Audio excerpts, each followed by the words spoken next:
Hello everyone and welcome to this week's video tutorial. This will be a continuation in the series that I've been doing.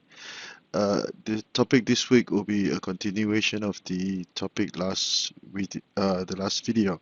It will be on the pin by the horse and elephant.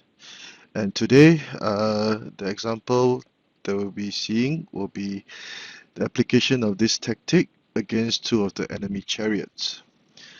This is based on the free ebook that is available on the World Xiangqi Federation website, and I hope you enjoy the work they've been doing.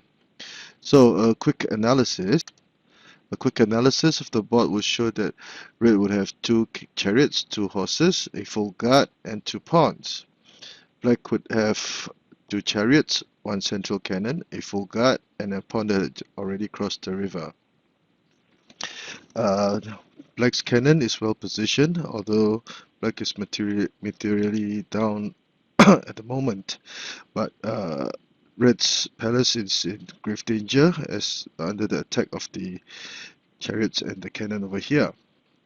So red has the material advantage, and it is red's turn to move, but black is the aggressor. So how will red react to this situation? How can he ensure a winning advantage going to the final stages of the game? Okay, the first move to make would be to play a4+5. Now, this chariot had already blocked the elephants from being linked, so this is a very powerful and threatening chariot. So with the first move, by playing a4+5, red would gain some defense from this chariot and also shoo this chariot away. It would not be a good idea to simply advance the horse, thinking that he could protect the elephant in this manner, because black will counter with r4 equals to 7 and threaten to gain back material, lost material, and it could be anybody's game. So the first move would be instead to play a4+5. Now,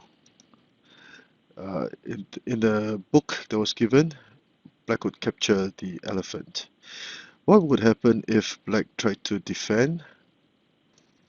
This would actually be the better move in this case, because black would now not only be prepared to defend, and also he could protect his cannon, etc. as need be. But in the example that we are given, black would be greedy and capture the central elephant, thinking that now it will be a fork. However, red would simply go for a check first, and then sacrifice his chariot to capture the cannon before applying a pin, the pin that we've been talking about, the main topic of this video. Now, this would be a pin because if this chariot moved away, the horse would capture this chariot. Now, if this chariot moved away, the elephant would capture the chariot over here. So this would be a pin on both chariots, and it can be considered to be a combination of an elephant and a horse pinning both chariots. And at this point in time, black's only viable piece would be the pawn, and red would have a free chariot to move around. So let's say black moved the pawn. The red chariot will get back to protect the horse in time. And at this point in time, red will retreat the horse to attack the chariot. And no matter which chariot that black moved, he will lose the other one. And the red would have the material advantage with extra 2 pawns going into the mid-game. So a short recap. In this position, black would appear to be prepared to capture the elephant to attack. However, red will start with a4+5, and black will blunder by capturing the elephant.